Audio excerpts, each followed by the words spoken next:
happening. Sure.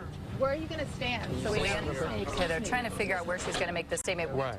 We understand that there's media from around the country, even around the world. You know, I will if you like. All right, let's listen in. Okay. So, good morning. Good morning.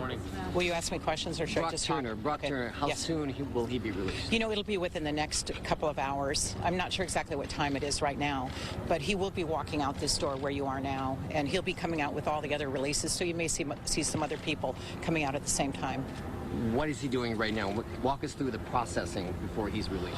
What happens is the paperwork goes, they bring him down to the booking area, return all of his property, and then fingerprint him out, and then he'll walk out the door, walk through the lobby, and then walk down here.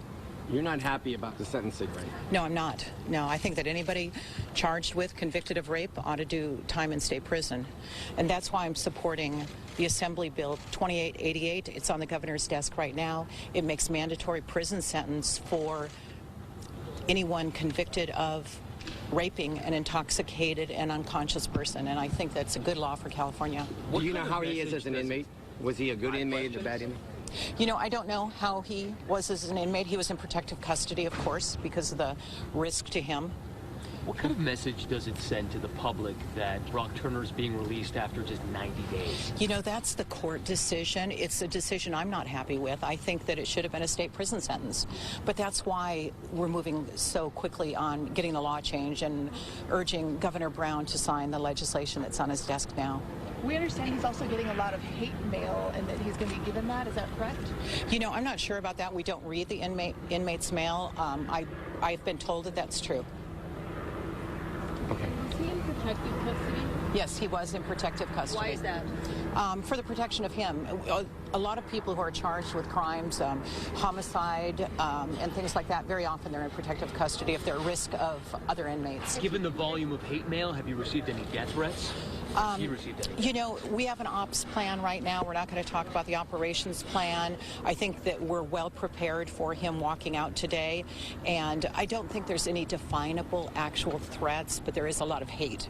So we're not really sure the level. Was he in protective custody from the start, or did something transpire that you had to move him? No, we have a classification system within the jail, and all inmates are interviewed, and then we determine the level of risk. And because of the sensational nature of the crime and also the nature of the crime, he was placed in protective custody from the beginning. Has he been here at the main jail, or was he over at Elmwood? I was told he was in a dorm-like setting with other custody. Yeah, you know, he's always been protective custody, but I think he was at our Elmwood facility at one point, and that's not as secure or as many protective custody people, so he was moved here. Have you seen him again? He's going to come out the front door. He will come out this front door. Have you seen him this morning at all? Or? I have not. I have not been into the lower level of the jail Do you know yet. he's going to stay in the Bay Area or leave?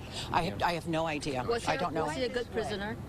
I don't have any information on his conduct. Are there swimming facilities? Out the front door. There's other ways to go under the tunnels, but there's several exits out of here. You know, I knew that this was of interest to the public.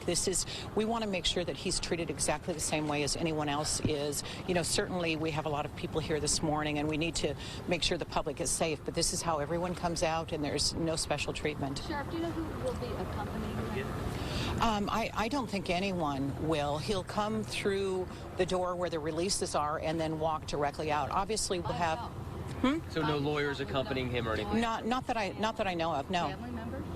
Not that I know of. They won't be inside, I believe that. I don't know what his arrangements are for transportation, but he'll walk out just like everybody else. Is the sheriff's office going to accompany him to his next destination? No. Sheriff, we gotta no. go.